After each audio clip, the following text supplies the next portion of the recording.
Hello and welcome to Walker Tea Review. I'm Jason Walker with more teas to look at, more teas to taste together. So let's go ahead and get this one started. It's a black tea, so where you're going to be using the standard Gaiwan here. This is an Indian black tea, and talk a little bit more about that in just a moment. But I'm going to scoop out enough, and I'm using my hands to scoop out enough to get the bottom, say, inch to inch and a half of the diameter, bottom diameter of this Gaiwan to get covered so that I can't see the bottom, and that actually looks pretty good. So close that up for just a moment while I add my water. It's been brought to a boil, cooling for around a minute, so still plenty of heat still there. And I'm going to add enough water so a little bit sits just above the rim of my lid, and when I put my lid on, and that looks good. Get this out of the way. Get this lid on and let it just sit there for a moment and talk about this tea. This is from Wendell, Mark T. Wendell Tea Company. This is their Nilgiri Tiger Hill Estate. Now, well, let me go ahead and say a quarter pound, 4 ounces, available for $9.95. You know, black teas, especially Indian blacks. India is often, first things that come to mind are Darjeelings and then Assams. The Nilgiri area is in the southern part, known as the Blue Mountains, that not as well known, but still some teas coming out of there. So that's one thing to note. We're going to talk about this tea and look at the different areas of the tea. There's the dry leaf, the wet leaf, and the liquor. I'm going to go ahead and talk a little bit about the dry leaf here for just a moment. First off, I'm getting characteristic black tea type smells. Now, a Kenyan I find gets more bolder, stronger, kind of a peachy note. This one has some of the peachy note and or some plum. I'd even go so far as to put maybe a sweet red grape, a table grape type smell in there as well. So there's those that combination of those. Scooping out some of these leaves to kind of look at them. Some of the things, and I'm just going to kind of, actually I'm going to get out my spoon. That's going to be easier to do. Notice that what I'm noticing here are the size of some of these leaves. There are portions here that are over an inch in length, which a good portion, if not a large portion of leaves and teas that come out of India actually become or are produced in India, I should say, get turned into a CTC, a crush, tear, or cut, tear, curl, depending on who you ask, and which kind of creates a ground, mashed together pellet type shape, very small pellet type shape. While these these are natural, like I said, good size leaves, bister in color. Most of them are a dark brownish or deep gray type of color. Moving every once in a while, you get a little piece here and there that is a little stem piece or something that's a bit of a lighter color, a bit more of a auburn, kind of a reddish brown type color. But and you do have a variety of sizes. Some pieces, of course, get smaller down to flakes. So you have some what looks like to be full-size leaf or nearly full-size leaf down to sections of leaf. Okay. Okay. Let's go ahead and put that down for just a moment, and I can get ready to pour my liquor now. So I'm going to angle my lid over to the side. Let me just move this just over here so that you can see. What I'm about to do is pour like this. Get those last few drops to come out. And let me just kind of wipe off the bottom there.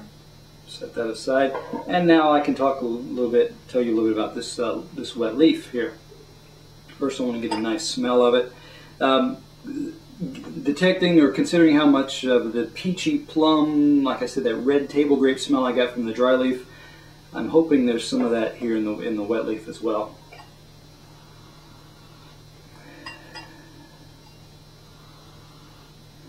And yes, there is more. There's kind of a baked peach type of smell, or if you had a fried peach pie maybe even fried apricot pie.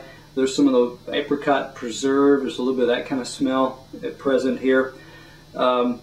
With or underneath that, the heat and the aspects of this have brought out some kind of almost some light, some people would say wintergreen, something kind of cooling type smells coming off here. So it's sweet. It's and it's again like minty, cool sweet as well. Those are some of the dominant notes. So I'm going to open this up and pull out a few of the leaves or leaf portions here. For example, here's actually a couple, two pieces there, but that's actually about a third, half of a leaf there, the bottom third to half. It's moved over. Colors have moved a little bit more towards a greenish or rust red type color on a lot of these. Portion of a leaf here. It's actually, see if I can kind of see, this was a fairly wide, large leaf, and that's just a section or portion of that leaf.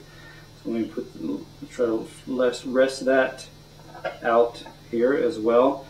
And let's see if I can find something a little bit smaller, a little more tender from the other end of the spectrum here, from what I've been getting. Let me just pull out a couple more. You do get some stray stem type pieces in there as well, and some. This actually feels fairly thick, slightly coarse, so it's not a very delicate type of leaf there for that leaf portion I just pulled out there. Now that's really enough of our leaf there. You get that there's rust red, but it's not overly blotchy. It looks like a fairly consistent as far as in the oxidation and color change that took place because of that oxidation there. I'm going to go ahead and go to the pouring now, talk about the liquor. First off, that's nice, good, bold, clear, bright red, not dull in color.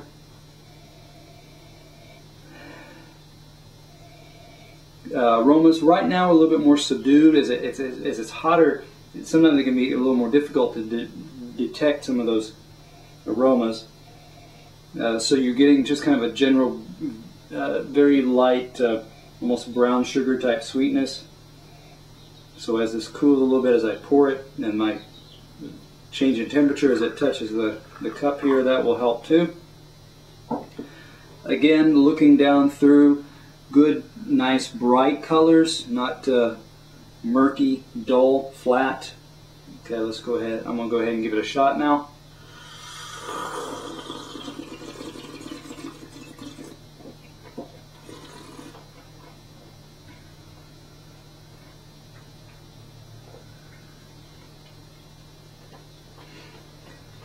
Taste and aromas.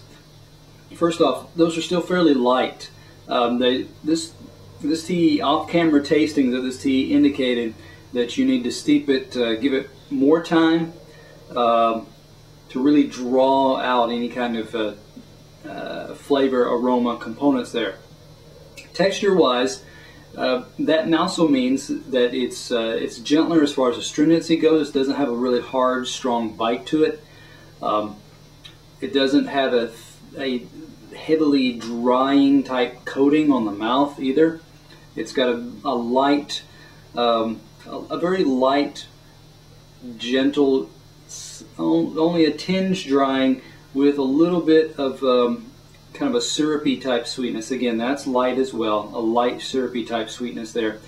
Then what's happening in the back is you get the hint that you have eaten raisins. There's a raisin type sweetness there, or you may combine that with a little bit of a brown sugar type sweetness there. So there is a little bit of aftertaste.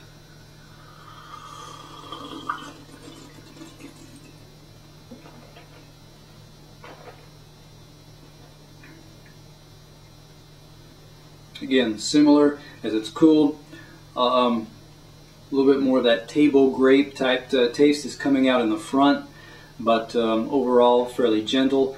Off-camera tastings, like I said, second, third steepings, The second steeping really picked up, and I let it steep much longer than what I did here, and so that gave more slightly or bolder tastes. The astringency level didn't really get way out of line, out of pocket there, so it stayed in line fairly well. And yeah, when I look at this tea, I would give this tea an 88. It's got, like I said, it's got some potential to it. It's got some components to it that really don't run wild.